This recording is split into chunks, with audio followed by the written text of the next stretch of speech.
నమస్కారం అండి. తెలంగాణలోని వివిధ పోటీ పరీక్షలకు ప్రిపేర్ అయ్యే అభ్యర్థులకు స్వాగతం, సుస్వాగతం. నా పేరు doctor Jitender Reddy. Department of history, Nizam college, Osmania university అండి. నేను గత క్లాస్‌లో శాతవాహన రాజులకు సంబంధించిన అనేక అంశాల గురించి వివరించడం జరిగింది. దాని కంటిన్యూయేషన్‌లో భాగంగా శాతవాహనుల కాలం నాటి స సామాజిక, సాంస్కృతిక పరిస్థితుల గురించి ఈ ఎపిసోడ్‌లో వివరించడం జరుగుతుంది. శాతవాహనుల కాలంలో ముఖ్యంగా అనేక వృత్తుల వాళ్ళు ఉండేవారు. అంటే మనకు ప్రధానంగా శాతవాహనుల సమాజం అనేది ఆనాటి వర్ణ వ్యవస్థ ఉండేది. కానీ ఆ కాలం నాటికి కుల కులం ఇంకా పూర్తిగా స్థిరపడలేదు. అయితే వివిధ వృత్తుల వాళ్ళు ఉండేవారు. మన ఎగ్జామినేషన్ వ్యూలో తీసుకుంటే రకరకాల ఎగ్జామినేషన్‌లో వివిధ వృత్తుల వారి గురించి గతంలో అనేక ప్రశ్నలు వచ్చాయి. ఆ ప్రశ్నలో భాగంగా వివిధ వృత్తులు చేసేవారు ఉన్నారు.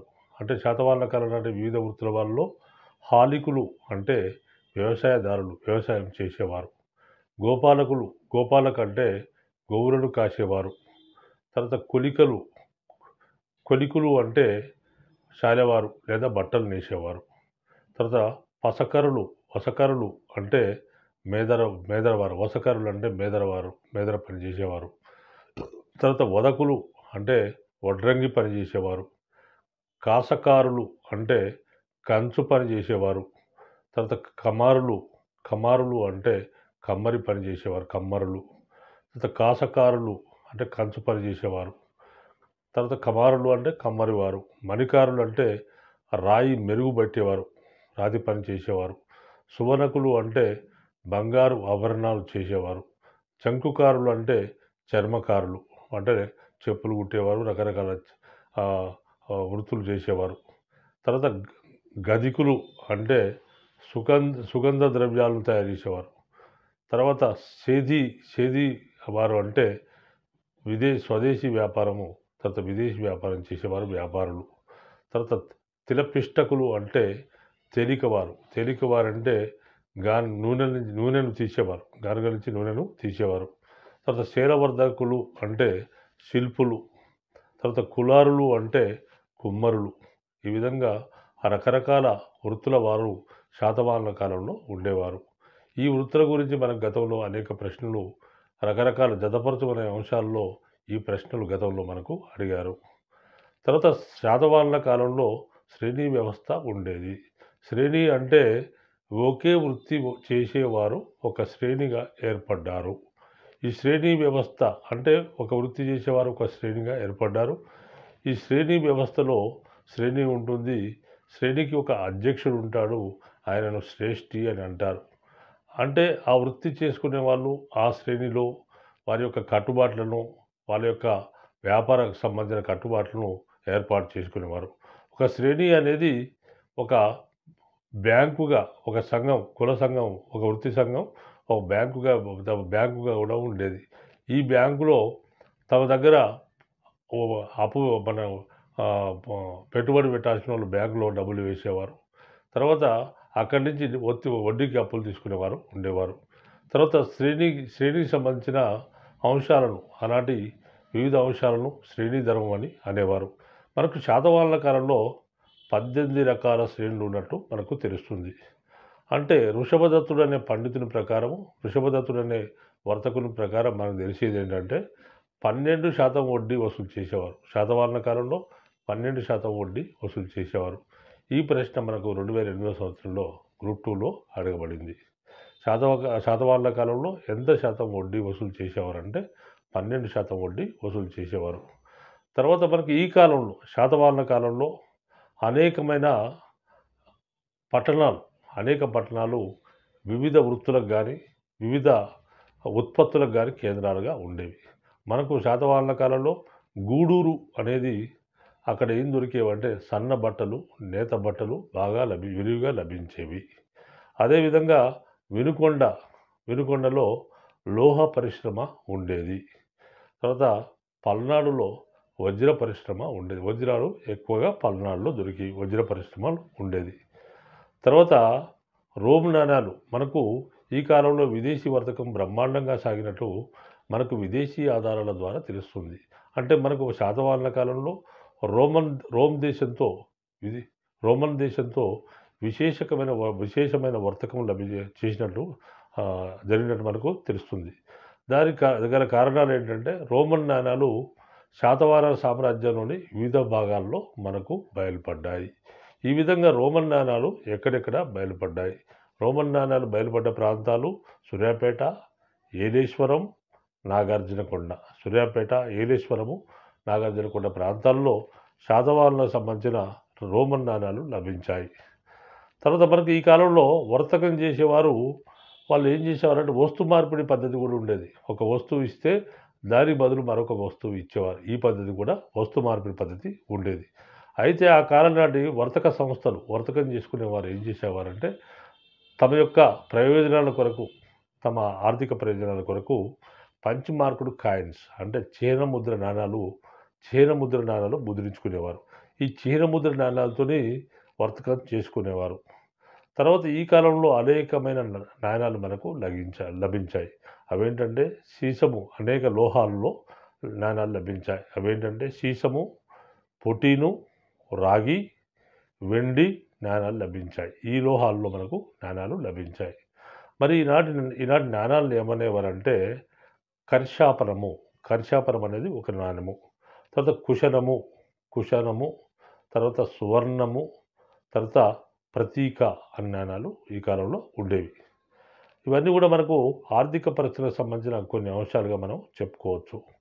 మరి సాంఘిక పరిస్థితులు ఏ విధంగా ఉండేవి శాతవాహనుల కాలంలో? సాంఘిక పరిస్థితులు అంటే ఆనాటి సంఘ ఆచారాలు, కుటుంబ వ్యవస్థ, తర్వాత ఆనాటి జీవన ప్రమాణాల గురించి సాంఘిక పరిస్థితులు మనకు తెలియజేస్తాయి. మరి అంటే శాతవాహనుల కాలం నాటికి వర్ణ వ్యవస్థ ఇంకా స్థిరపడలేదు. అంటే వర్ణ వ్యవస్థ ఇంకా గట్టిగా స్థిరపడలేదు. అనేకమైన ఉపకులాలు కూడా పుట్టుకొచ్చాయి.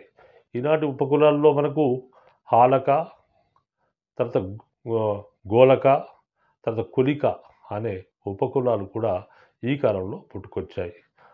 మనకు 4 ఆన్సర్స్ ఇస్తారు. 4 ఆన్సర్లో దీంట్లో సరైనది ఏదైనా 2 కానీ 1 కానీ సరైనది ఉన్నప్పుడు ఇలాంటి అంశాలు వస్తాయి. అంటే ఉపకులాల్లో వీరి కాలంలో ఉపకులాల్లో హాలక, గోలక, కొలిక అనే ఉపకులాలు ఉండేవి అనేవి మనకు వచ్చే అంశాలుగా మనం చెప్పుకోవచ్చు. విదేశీయులు అనేక మంది కూడా హిందూ మతంలో కలిసిపోయారు. విదేశీయులు అంటే శకులు, యవనులు, పల్లవులు ఇట్లా విదేశాల నుంచి అనేక మంది భారతదేశం వచ్చారు. భారతదేశం వచ్చి ఇక్కడ రాజ్యాలు స్థాపించుకున్నారు. తర్వాత హిందూ మత ప్రభావం చేత హిందూ మతంలో వాళ్ళు లీనమైపోయారు. హిందూ మతంలో చేరిపోయారు. ఆ విధంగా అనేక మంది విదేశీయులు హిందూ మతంలో చేరిపోయారు. తర్వాత ఈ కాలం నాటి ముఖ్యమైన వ్యవస్థ ఏంటంటే పితృస్వామ్య వ్యవస్థ. పితృస్వామ్య వ్యవస్థ అంటే ఏంటంటే కుటుంబానికి ఎవరు పెద్ద అంటే తండ్రి కుటుంబానికి పెద్ద. దాన్ని పితృస్వామ్య వ్యవస్థ అని అంటారు. తర్వాత మనకు సాధారణంగా సమిష్టి కుటుంబాలు ఈ కాలంలో ఉండేవి. అందరూ కలిసి జీవనం సాగించేవారు. అవే సమిష్టి కుటుంబాలు ఉండేవి. తర్వాత మనకు సతీసాగమనం ఉండేది. సతీసాగమనము ఉండేది. సతీసాగమనం అనేది మనకు గాథా సప్తశతిలో వివరించబడింది. సతీసాగమనం అనేది గాథా సప్తశతిలో వివరించబడింది. గాథా సప్తశతిలో మొట్టమొదటిసారిగా సతీసాగమనము మనకు వివరించబడింది. మరి ఈ విధంగా నాగార్జునకొండలో సతీసాగమనం జరిగినట్లు మనకు చిత్రాల ద్వారా మనకు తెలుస్తుంది. తర్వాత ఈ కాలం నాటి స్త్రీల పరిస్థితి ఏంటి? స్త్రీ స్థానం ఏంటి సమాజంలో అన్న విషయానికి వస్తే ఈనాటి స్త్రీలకు సమాజంలో గొప్ప గౌరవం ఉండేది. తర్వాత ఈనాటి స్త్రీలు తమ భర్తల ఉద్యోగనామాలు ధరించే సాంప్రదాయం ఉండేది. తమ భర్తల ఉద్యోగనామాలు అంటే సేనాపతి సేనాపతి భార్య సేనాపతిని అని పిలుచుకునేది. అదేవిధంగా దండనాయకుడు అంటే దండనాయకి, ఇట్లా మహాబోలుడు అంటే మహాబోలి, ఇట్లా తమ భర్తల ఉద్యోగనామాలను ధరించే సాంప్రదాయము ఈ కాలంలో ఉండేది. తర్వాత మనకు మరి ఈనాటి స్త్రీలకు మరి అనేక స్వాతంత్రాలు ఉండేవి. అంటే వారు మత కార్యకలాపాల్లో తమ భర్తతో కలిసి మత కార్యకలాపాలలో సాంఘిక కార్యకలాపాల్లో పాల్గొనేవారు. తర్వాత ఈ కాలంలో నాటి గ్రంథాలు ఏం తెలియజేస్తున్నాయంటే స్త్రీకి ఆరు విధాలైన శ్రీధనం గురించి తెలియజేస్తారు. శ్రీధనం అనేది కూడా ఈ కాలంలో ఉన్నట్లు మనకు 6 విధాల శ్రీధనం ఉన్నట్టు మనకు వివిధ గ్రంథాల ద్వారా తెలుస్తుంది. ఈనాటి శ్రీ కవుల గురించి హరుడు తన గాథా సప్తసతి అనే గ్రంథంలో మహిళా రచయిత్రుల గురించి హరుడు తన గాథా సప్తసతిలో వివరించాడు. తర్వాత ఈనాటి స్త్రీలు గొప్ప స్త్రీలు కూడా ఉన్నారు. వారు విద్యాభ్యాసం చేశారు. వారు పరిపాలనలో కూడా కీలక పాత్ర పోషించారు. ఆనాటి స్త్రీలలో దేవి నాగానిక, నానాఘాట్ శాసనం వేయించిన నాగానిక మొదటి శాతకర్ణి భార్య. అదేవిధంగా నాసిక్ శాసనం వేయించిన గౌతమి బాలశ్రీ గౌతమిపుత్ర శాతకర్ణి తల్లి కూడా ఆ రాజ్య వ్యవహారాల్లో, పరిపాలనా వ్యవహారాల్లో కీలక పాత్ర పోషించారు. కాబట్టి స్త్రీలకు ఒక గొప్ప గౌరవం ఈ కాలంలో ఉన్నట్టు మనకు తెలుస్తుంది. తర్వాత మతం విషయానికి వస్తే రాజులందరూ కూడా వైదిక మతం అంటే హిందూ మతాన్ని ఉద్ధరించారు. హిందూ మతం కోసం పాటుపడ్డారు. అనేక మంది రాజులు మనకు బిరుదులు ధరించారు. ఏక బ్రాహ్మణ, ఆగమ నిలయ, ఏక ధనుర్ధార ఇట్లా బిరుదులు ధరించారు. అంటే బ్రాహ్మణ మత పోషకులుగా, హిందూ మత పోషకులుగా ఈ విధంగా బిరుదులు ధరించారు. తర్వాత ఈనాటి అనేక మంది హిందూ దేవతలను పూజించారు. వీరు పూజించిన హిందూ దేవతల్లో ఇంద్రుడు, సంకర్షణుడు, వాసుదేవుడు, చంద్రుడు, సూర్యుడు, యముడు, వర్ణుడు ఇట్లా హిందూ దేవతలను పూజించారు. తర్వాత మనకు వాసుదేవుడు ప్రధానమైన మతం గల వాసుదేవుడు అంటే కృష్ణుడు ప్రధాన దేవుడు గల మతం గల వైష్ణవ మతము శాతవాహనుల కాలంలో మనకు ఉత్తర భారతదేశం నుండి దక్షిణ భారతదేశానికి వ్యాపించింది. తర్వాత ఇది మనకు హిందూ మతాన్ని యొక్క పరిస్థితులు. మరి ఈనాటి రాజులు అనేక యజ్ఞయాగాదులు చేశారు. మనకు అశ్వమేధ, రాజసూయ, అగ్నిష్టోమ, హిరణ్య గర్భ ఇలాంటి యజ్ఞయాగాదులు చేశారు. ఈనాటి రాజులు, శాతవాహన రాజులు హిందూ మతాన్ని బ్రహ్మాండంగా ప్రోత్సహించారు. ఈ విధంగా మరి ఇటువంటి ప్రోత్సాహాన్ని అందించారు. మరి ఈ కాలంలో మరి జైన మతం ఏ విధంగా ఉన్నది? జైన మతం కూడా శాతవాహనుల కాలంలో వరిదిల్లినట్లు మనకు వివిధ శాసనాల ద్వారా తెలుస్తుంది. మనకు ఈ కాలంలో మన జైన మతం ఏ విధంగా విస్తరించిందంటే, మనం జైన మతంలో తీర్థంకరులు అని అంటారు. తీర్థంకరులు అంటే జైన మతంలో జీవన వారధిని దాటడానికి జీవన స్రవంతిని దాటడానికి వారధి నిర్మించిన వారండి. జీవన స్రవంతి అంటే మనిషి యొక్క జీవనాన్ని దాటడానికి వారధి అంటే బ్రిడ్జి నిర్మించిన వారిని తీర్థంకరులు అని అన్నారు. తీర్థంకరులు అనేవాళ్ళు జైన మతంలో ముఖ్యమైన గురువులు. ఈ తీర్థంకరులు అనేక మంది ఉన్నారు. దాంట్లో మొదటి వాడు వృషభనాథుడు. ఆ విధంగా అనేక మంది తీర్థంకరులు వచ్చారు. మరి తెలంగాణ ప్రాంతానికి చెందిన ఒక తీర్థంకరుడు ఉన్నాడు. ఆయనే శీతలనాథుడు 10వ తీర్థంకరుడు. జైన మతంలో 10వ తీర్థంకరుడు శీతలనాథుడు. మనకు జైన మతంలో ముఖ్యంగా జైన మతం కూడా ఈ కాలంలో బ్రహ్మాండంగా వెలిసిల్లింది. మరి జైన మతంలో జైన తీర్థంకరులు ఉన్నారు. జైన తీర్థంకరులు అంటే మనిషి యొక్క జీవన విధానం పర్ఫెక్ట్గా సాగేటట్టు ఒక బ్రిడ్జి వారధిని నిర్మించేవారు. అంటే మనిషి జీవన విధానాన్ని దాటడానికి వారికి మంచి మార్గాన్ని చూపించిన వాళ్ళు జైన తీర్థంకరులు అన్నారు. ఇలాంటి తీర్థంకరుల్లో మనకు మొట్టమొదటి వాడు వృషభనాథుడు. మరి 10వ జైన తీర్థంకరుడు అనేవాడు శీతలనాథుడు అనేవాడు తెలంగాణ ప్రాంతానికి చెందినవాడు. శీతలనాథుడి యొక్క నేటివ్ ప్లేస్ అంటే ఆయన స్వస్థలం ఏంటంటే బాదలపురి అంటే భద్రాచలము ఆయన స్వస్థలము. తర్వాత అశోకుని మనవడు మౌర్య సామ్రాజ్యాన్ని పరిపాలించిన అశోక చక్రవర్తి మనవని పేరు సంప్రతి. ఈ సంప్రతి వడ్డెమాన్ కొండపైన ఒక విహారం, జైన విహారము నిర్మించాడు. ఇతడు జైన అశోకునిగా వ్యవహరించబడ్డాడు. ఈ సంప్రతి జైన అశోకుడుగా కీర్తింపబడ్డాడు. అంటే అశోకుడు బౌద్ధ మతానికి ఎనలేని సేవ చేశాడు. కాబట్టి అదేవిధంగా ఆయన మనవడైన సంప్రతి జైన మతానికి ఎనలేని సేవ చేశాడు. కాబట్టి ఈయన సంప్రతిని జైన అశోకుడిగా కీర్తింపబడ్డాడు. అదేవిధంగా మనకు ఈ కాలంలో ఇంకా కళింగరాజైన కారవీరుడు ఈ యొక్క మహామేఘవాహన విహారాన్ని నిర్మించాడు. ఆయన నిర్మించాడు. అంటే ఈ కాలంలో వడ్డెమాన్ దగ్గరలోనే మహామేఘ వాహన విహారాన్ని నిర్మించాడు. ఇది ఒక జైన విహారము. అదేవిధంగా క్రీస్తకం 1వ శతాబ్దం కాలంలో కొండ కుందాచార్యుడు అనే జైనాచార్యుడు ఈ యొక్క మనకు గుంతకల్ దగ్గర ఉన్న కొండ గుహల్లో నివసించేవాడట. ఈయన అసలు పేరు పద్మనంది భట్టారకుడు. ఈయన గొప్ప జైన జైన ఋషి. ఈ కొండ కుందాచార్యుడు ఆయన సరస్వతి గచ్చ అనే సంస్థను స్థాపించి ప్రజాసేవ చేశాడు. తర్వాత కొండ కుందాచార్యుడు ఆయనే సమయసారము అనే గ్రంథాన్ని రాశాడు. సారం అనే గ్రంథం రాశాడు. ఈ సమయసారం అనేది దిగంబరులకు శ్వేతాంబర జనులకు అనుసరణీయమైన గ్రంథము. దిగంబరులకు శ్వేతాంబరులకు అనుసరణీయమైన గ్రంథము. అంటే జైన మతంలో కూడా 2 శాఖల వాళ్ళు ఉన్నారు. ఒకరు దిగంబరులు, మరొకరు శ్వేతాంబరులు. మహావీరుని తర్వాత జైన మతం కొన్ని సంవత్సరాల తర్వాత జైన మతం కొంతమంది మార్పులు కావాలని అన్నారు. అలాంటి మార్పులు కావాలి అన్నవారు ఒకటిగా చీలిపోయారు. వారిని శ్వేతాంబరులు అంటే తెల్లటి వస్త్రాలు ధరిస్తారు. అదేవిధంగా దిగంబరులు ఉన్నారు. దిగంబరులు అంటే బట్టలు లేకుండా ఉంటారు. వాళ్ళు దిగంబరులు అంటారు. అంటే మహావీరుడు ఏం చెప్పాడో, పార్శ్వనాథుడు ఏం చెప్పారో, వారి తీర్థంకరులు ఏం చెప్పారో యాజిటీగా ఫాలో అయ్యే వాళ్ళని దిగంబరులు అంటారు. మరి ఇక్కడ కొండ కుందాచార్యుడు రచించిన సమయసారం అనే గ్రంథము మరి 2 శాఖల వారికి, అటు శ్వేతాంబరులకు ఇటు దిగంబర జైనుడు ఇద్దరికి కూడా అనుసరణీయమైన గ్రంథంగా పేరుగాంచింది. అదేవిధంగా ఈనాటి బౌద్ధ మతం ఏ విధంగా అభివృద్ధి చెందింది, శాతవాహన కాలంలో బౌద్ధ మతం ఏ విధంగా అభివృద్ధి చెందింది. తర్వాత మనకి ఈ కాలంలో ఈనాటి రాజులు అందరూ కూడా హిందూ మతాన్ని ఆదరించారని మనం చెప్పుకున్నాము. మరి రాజులు హిందూ మతాన్ని ఆదరించారు, బౌద్ధాన్ని ఆదరించలేదు.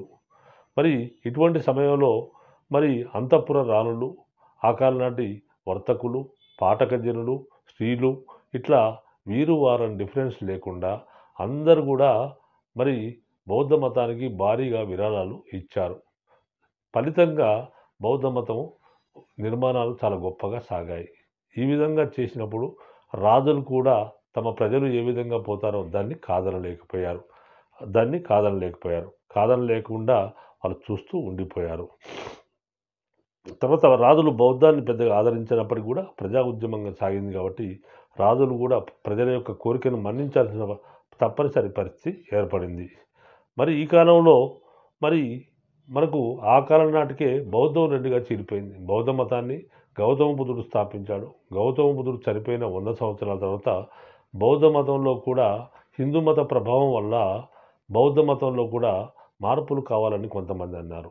ఈ విధంగా మార్పులు కావాలి అని కొంతమంది అంటే మార్పులు అవసరం లేదని మరికొంతమంది అన్నారు. మార్పులు కావాలి అన్నవారు మహాసాంఘికులుగా మారిపోయారు. మార్పులు అవసరం లేదు, బుద్ధుడిని యాజిటీజ్గా బుద్ధుడు చెప్పిన ఒక గురువుగాని భావిస్తామని అన్నవారిలో వారిని హీనయానులు అని అనడం జరిగింది. ఈ విధంగా మహాయానం అనేది బయటకు వచ్చింది.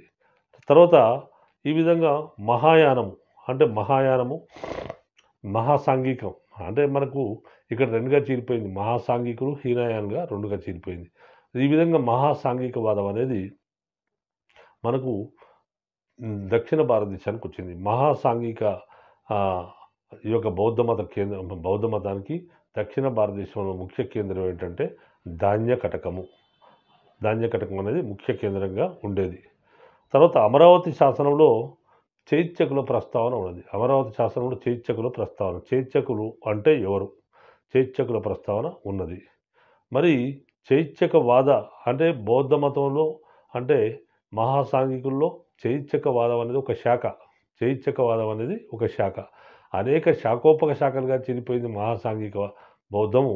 దీనిలో చైత్యకులు అనేది ఒక శాఖ.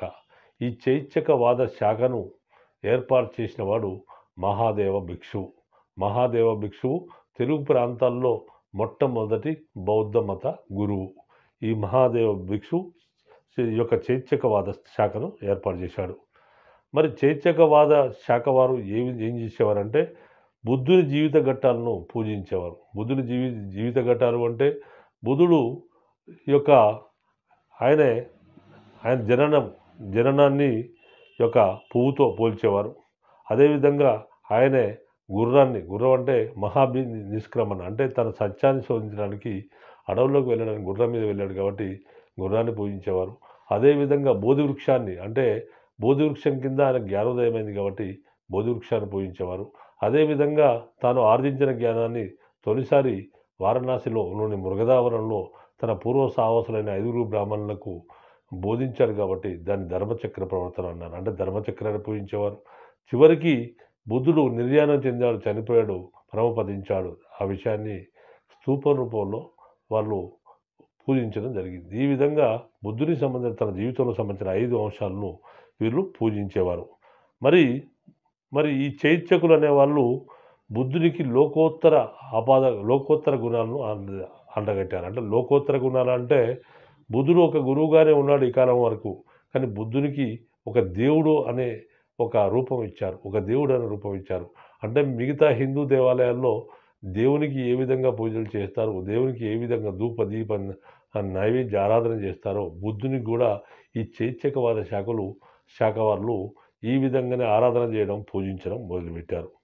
తర్వాత ఆ విధంగా మరి చైత్యకవాద శాఖలు తెలుగు ప్రాంతాల్లో అనేకం కూడా ఉండేవి. ఒక్కొక్క చైత్యకవాద శాఖ ఒక ప్రాంతంలో ఉండేది. ఇలాంటి చైత్యకవాద శాఖలు చాలా ముఖ్యమైనవి మన ఎగ్జామినేషన్లో. ఆ విధంగా అపరశైల చైత్యకవాద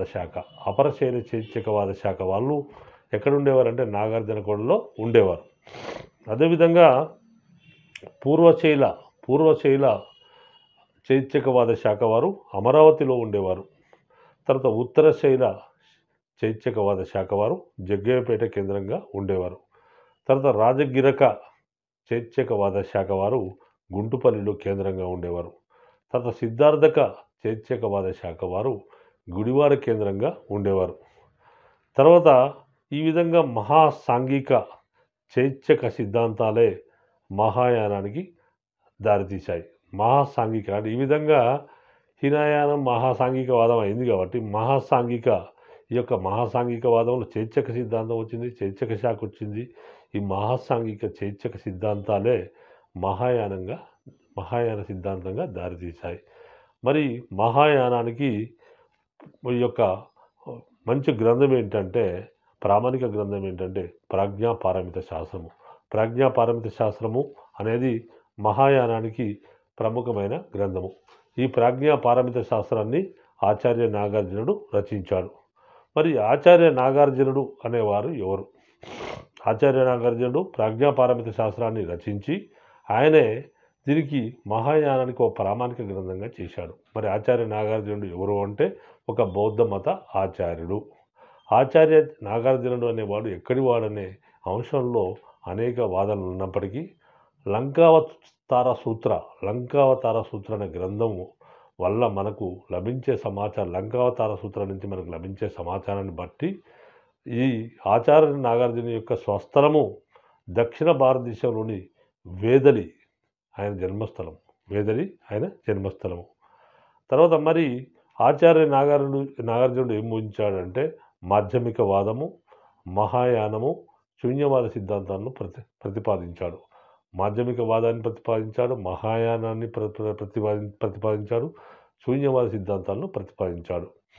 తర్వాత ఈ యొక్క ఆచార్య నాగార్జునుడు చివరి గొప్ప శాతవాహన చక్రవర్తి అయిన యజ్ఞశ్రీ శాతకర్ణికి సమకాలికుడు. యజ్ఞశ్రీ శాతకర్ణి ఆచార్య నాగార్జునుని కొరకు పారావత మహావిహారం అనే నూతన విహారాన్ని నాగార్జునకొండలో నిర్మించి ఇచ్చాడు.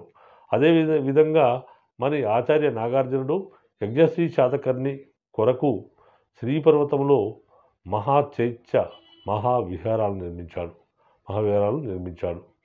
తర్వాత యజ్ఞశ్రీ శాతకర్ణికి శ్రూళ్లేఖ అనే గ్రంథాన్ని రచించి అంకితంగా ఇచ్చాడు. తర్వాత ఆచార్య నాగార్జునునికి రెండో బుధుడు, ఐన్స్టీన్ అనే బిరుదులు ఉండేవి. ఇది ఆచార్య నాగార్జునికి సంబంధించిన అంశాలు. తర్వాత ఈ కాలంలో పౌరాణిక మతం అనేది ఉత్తర భారతదేశంలో వచ్చింది. ఆ పౌరాణిక మతము హిందూ మత స్థానంలోకి వచ్చింది. పౌరాణిక మతం అనేది హిందూ మత స్థానంలోకి వచ్చింది. తర్వాత మనకు ఈ కాలంలో మతంలో ప్రధానంగా హిందూ మతంలో తీసుకుంటే శైవ వైష్ణవ మతాలు ప్రజాదరణ ప్రజల్లో వ్యాపించాయి. శైవ వైష్ణవ మతాలు అంటే శైవం అంటే శివుణ్ణి పూజించే వాళ్ళను శైవ మతస్థులు అని అంటారు. అదేవిధంగా విష్ణువుని పూజించే వాళ్ళను వైష్ణవ మతస్థులనే అంటారు. శైవ వైష్ణవ మతాలు బాగా ప్రజాదరణ పొందాయి. తర్వాత అది కాకుండా పౌరాణిక మతం హిందూ మతస్థానంలోకి వచ్చింది. తర్వాత ప్రజలు శివకేశవులను పూజించేవారు. శివుణ్ణి మరియు విష్ణును పూజించేవారు. తర్వాత ఈ కాలం నాటి విద్యలు సాహిత్యం విషయానికి వస్తే ఎలాంటి విద్యలు ఈ కాలంలో ఉండేవి. మరి ఈ కాలంలో మనకు గొప్ప విద్యా కేంద్రాలు ఉండేవి. ఆ కాలం నాటికి అధికార భాష ప్రాకృత భాష.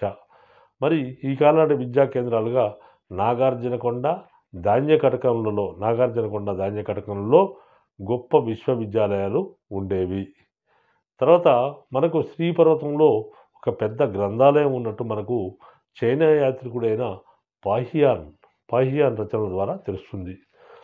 తర్వాత ప్రాకృతము ఈ కాలం అధికార భాష ప్రాకృతము. తర్వాత ఈ కాలం నాటి గొప్ప కవుల్లో హలుడు ఉన్నాడు. హలుడు శాతవాహనంలో 17వ రాజు. ఆయన గాథా సప్తసతి అనే గ్రంథాన్ని రచించాడు. ప్రాకృత భాషలో రచించాడు. ఇది గాథా సప్తసతిలో 700 శృంగార గాథలను గురించి ఆయన తెలిపాడు. గాథా సప్తసతిలో ఆనాటి స్త్రీలను గురించి చెప్పాడు. అనేక తెలుగు పదాలను ఆయన గాథా సప్తసతిలో వర్ణించబడ్డాయి. తర్వాత మనకు అదేవిధంగా బృహత్ కథ అనే మరొక గ్రంథాన్ని గుణాఢ్యుడు అనే మరొక కవి రచించాడు. గుణాఢ్యుడు అనే కవి బృహత్ కథ అనే గ్రంథాన్ని పైశాచీ భాషలో లోకల్ లాంగ్వేజ్లో రచించాడు. తర్వాత ఈ విధంగా గుణాఢ్యుడు రచించిన బృహత్ కథ ఆధారంగా తర్వాత కాలంలో అనేక మంది కవులు అనేక గ్రంథాలు రచించారు. మరి బృహత్ కథ ఆధారంగా అనేక మంది కవులు ఏ గ్రంథాలు రచించారు. సోమదేవ సూరి అనే కవి కథా సరిత్సాగరం అనే గ్రంథాన్ని రచించాడు. బృహత్ కథ ఆధారంగా రచించాడు. తర్వాత మరొక కవి క్షేమేంద్రుడు అనే కవి బృహత్ కథా మంజరి అనే గ్రంథాన్ని రచించాడు. అదేవిధంగా బుధస్వామి అనే కవి బృహత్ కథా శ్లోక సంగ్రహము అనే గ్రంథాన్ని సంస్కృత భాషలో రచించాడు. తర్వాత బౌద్ధులు మరి ఈ కాలంలో ప్రాకృత భాష ఉన్నప్పటికీ కూడా సంస్కృత భాష వాడకంలోకి వచ్చింది. ఆనాటి బౌద్ధ మత కవులు తమ రచనలను సంస్కృత భాషలో అనేక బౌద్ధ మత గ్రంథాలు వీరు రచించారు. సంస్కృతాన్ని చూసుకుని అనేక బౌద్ధ గ్రంథాలు రచించారు. తర్వాత ఈ కాలం నాటు మనకు స్తూపాలు ఉన్నాయి. అంటే స్తూపాలు, చైత్యాలు, విహారాలు అనేవి బౌద్ధ మత నిర్మాణాలుగా మనం చెప్పుకోవచ్చు. స్తూపాలు అంటే ఒక స్తూపాన్ని పెట్టి బుద్ధుని ఆయన జ్ఞాపకార్థం స్తూపాలను పెడతారు. చైత్యము అంటే బుద్ధుని దేవాలయము. తర్వాత విహారము అంటే బౌద్ధ సన్యాసులు నివసించడానికి ఇల్లు ఉంటుంది, నివాస ప్రదేశం ఉంటుంది. బౌద్ధ సన్యాసులు బీద ప్రజలకు చదువు చెప్పడానికి అక్కడ విద్యాలయాలు ఉంటాయి. అదేవిధంగా అక్కడ బుద్ధుని ఆలయం కూడా ఉంటుంది. దాన్ని విహారం అని అంటారు. మరి ఈనాటి బౌద్ధ స్తూపాలు 3 రకాల బౌద్ధ స్తూపాలు అన్నట్టు మనకు తెలుస్తుంది. తర్వాత మనకు 3 రకాల బౌద్ధ స్తూపాలు ఏంటంటే బుద్ధుడు లేదా ప్రముఖ బౌద్ధాచార్యుల శారీరక అవశేషాలపైన నిర్మించిన వాటిని స్తూపాలు అని అన్నారు. తర్వాత మరి స్తూపాలు 3 రకాల స్తూపాలు ఈ కాలంలో ఉన్నాయి.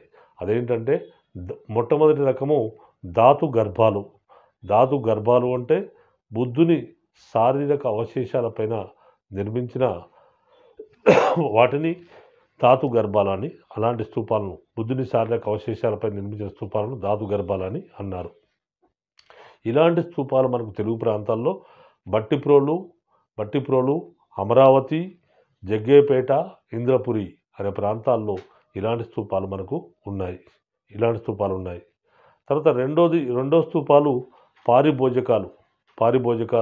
ఈ పారిభోజకాలు బౌద్ధ గురువులు వాడిన వస్తువులపైన ఈ పారిభోజకాలు అనే స్తూపాలు నిర్మిస్తారు.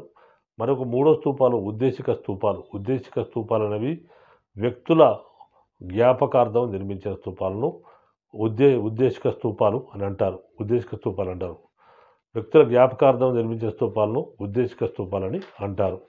మరి మనకు ఈ కాలంలో ఇంకా ఇవి రకరకాల స్తూపాలుగా మనకు చెప్పబడ్డాయి. మరి ఈ కాలంలో అనేకమైన ప్రాంతాలున్నాయి. శాతవాహనుల కాలం నాటి అనేక ప్రాంతాలున్నాయి. దాంట్లో మనకు కోటిలింగాల ఉంది. తర్వాత అదేవిధంగా కోటిలింగాల్లో శాతవాహనుల ముందే అనేక మంది రాజులు మనకు పాలించినట్టు మనకు తెలుస్తుంది. తర్వాత కొండాపూర్ అనే ఒక పట్టణం ఉంది. కొండాపూర్ అనేది మెదక్ జిల్లాలో ఉన్న ఉమ్మడి మెదక్ జిల్లాలో ఉన్న ప్రాంతం పేరు. కొండాపూర్ ఒక గొప్ప కేంద్రంగా ఉండేది. ఇది ఉమ్మడి మెదక్ జిల్లాలో ఉన్నది. ఇది అసిక రాజ్యానికి రాజధానిగా ఉండేది. అసిక రాజ్యం అంటే రంగారెడ్డి, తర్వాత హైదరాబాద్, మెదక్ జిల్లాల ప్రాంతాన్ని అసిక రాజ్యం అని ఆ కాలంలో అనేవారు. తర్వాత రోమ్ రాజ్యంతోని విదేశీ వర్తకం బ్రహ్మాండంగా సాగింది. దక్షిణ భారతదేశంలో కొండాపూర్ ముఖ్య కేంద్రంగా రోమ్ దేశంతో విదేశీ వ్యాపారం జరిగేది. తర్వాత శాతవాహనుల కాలానికి సంబంధించిన టంకశాల నగరంగా కొండాపూర్ ప్రసిద్ధి చెందింది. అంటే టంకశాల నగరం అంటే వాళ్ళ నాణాలు ముద్రించే నగరంగా కొండాపూర్ ప్రసిద్ధి చెందింది. తర్వాత శాతవాహనులకు చెందిన 4,000 నాణాలు కొండాపూర్లో దొరికాయి. తర్వాత మనకు బౌద్ధ స్థావరాలు అనేకం కూడా బౌద్ధ స్థావరాలు తెలంగాణ ప్రాంతంలో మనకు లభ్యమయ్యాయి. అంటే శాతవాహనుల కాలం నుండి బౌద్ధ స్థావరాల్లో మనకు తంబాలపల్లి, పాసిగాం, తర్వాత ముళ్ళగుట్ట, తర్వాత మిర్జాపేట, కొండాపూరు, గీసుకొండ, నాగారం, అర్రపెల్లి, గోకులాయపల్లి, నేలకొండపల్లి ఇవన్నీ కూడా ఆనాటి ప్రముఖ బౌద్ధ కేంద్రాలుగా వెలుగొందాయి. తర్వాత మనకు అమరావతి స్తూపం. అమరావతి స్తూపం అనేది ఒక గొప్ప స్తూపం శాతవాహనుల కాలంలో బ్రహ్మాండంగా విలసిల్లింది. అమరావతి స్తూపం మరి శాతవాహనులకు చెందిందంటే కాదు. ఈ అమరావతి స్తూపాన్ని శాతవాహనులకు సార్వభౌములు ఎవరు? మౌర్యులు. మౌర్యుల కాలం కంటే ముందే శాతవాహన స్తూపాన్ని నిర్మించారు. అంటే మౌర్య సామ్రాజ్య చక్రవర్తి అయిన అశోకుని కంటే ముందే ఒక నాగరాజు ఈ యొక్క అమరావతి స్తూపాన్ని నిర్మించాడు. మరి శాతవాహనులు ఈ స్తూపాన్ని బాగా అభివృద్ధి చేశారు. తర్వాత క్రీస్తుశకం 155 ప్రాంతంలో ఈ అమరావతి స్తూపం పునరుద్ధరించబడింది. తర్వాత మనకు ఈ స్తూపంలో బుద్ధుని జీవితానికి సంబంధించిన 5 అంశాలను కూడా చెక్కించారు. అంటే మా బుద్ధుడు జననాన్ని పువ్వుతో పోల్చారు. అదేవిధంగా బుద్ధుని అడవులకు వెళ్ళడానికి గుర్రంతో పోల్చారు. బుద్ధుని జ్ఞానోదయం చెందడాన్ని బోధివృక్షంతో పోల్చారు. అదేవిధంగా తను ఆర్జించిన జ్ఞానాన్ని ఉపదేశించినప్పుడు దాన్ని ధర్మచక్రంతో పోల్చారు. తర్వాత చివరిది తను నిర్ధారణ చెందడం పరమపదించడాన్ని వాళ్ళు రూపంలో పొందుపరిచారు. ఈ 5 అంశాలు కూడా అమరావతి స్తూపంలో అమరావతి స్తూపంలో చెక్కబడ్డాయి. తర్వాత మనకు ఈ కాలంలో మరి బుద్ధుని జీవితానికి 5 అంశాలు ఇక్కడ చెక్కబడ్డాయి. మరి అమరావతి స్తూపాన్ని రీసెంట్గా తర్వాత కాలంలో ఎవరు కనుగొన్నారంటే కల్నల్ మెకంజీ అనే బ్రిటిష్ అధికారి క్రీస్తుశకం 1797 సంవత్సరంలో అమరావతి స్తూపాన్ని కనుగొన్నాడు. తర్వాత అమరావతి శిథిలాల్లో మనకు నాగబు అనే తెలుగు పదం ఒకటి ఉన్న రాతి పలక ఒకటి మనకు అమరావతి శిల్పాల్లో మనకు లభిస్తుంది. అమరావతి శిల్పంలో లభిస్తుంది. తర్వాత ఈనాటి మరి ఈ కాలంలో అంటే కాంటెంపరీ అంటే సమకాలీన స్తూపాలన్నీ కూడా అమరావతి రీతి అంటే అమరావతి శైలిలోనే అనేక చోట్ల అనేక ప్రాంతాల్లో ఈ యొక్క స్తూపాలు, చైత్యాలు, విహారాలు చెక్కబడ్డాయి.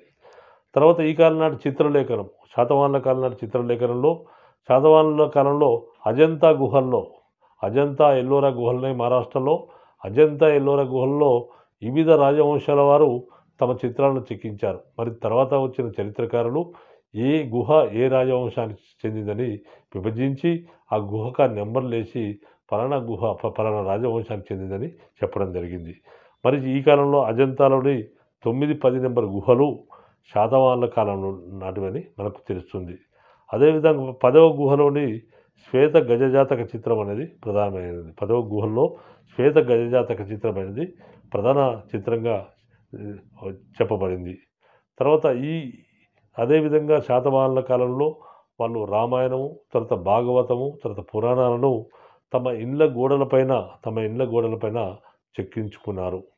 తర్వాత గుడిమల్లంలో చిత్తూరు జిల్లా గుడిమల్లంలో లభించిన శివలింగం అనేది శాతవాహనుల కాలానికి సంబంధించిన శివలింగంగా చెప్పవచ్చు.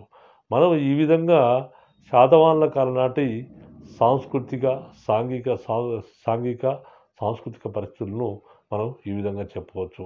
దీని నుంచి గతంలో అనేక ప్రశ్నలు అడగబడ్డాయి. తర్వాత దీనికి సంబంధించిన ప్రశ్నలు నెక్స్ట్ ఎపిసోడ్‌లలో అంటే యాన్షియంట్ పార్ట్ అయిపోయినాక నెక్స్ట్ ఎపిసోడ్‌లో దీనికి సంబంధించిన ఏ విధంగా ప్రశ్నలు అడగబడతాయనే విషయాన్ని నేను రానున్న ఎపిసోడ్‌లో వివరించడం జరుగుతుంది. ఇంతటితో సెలవు.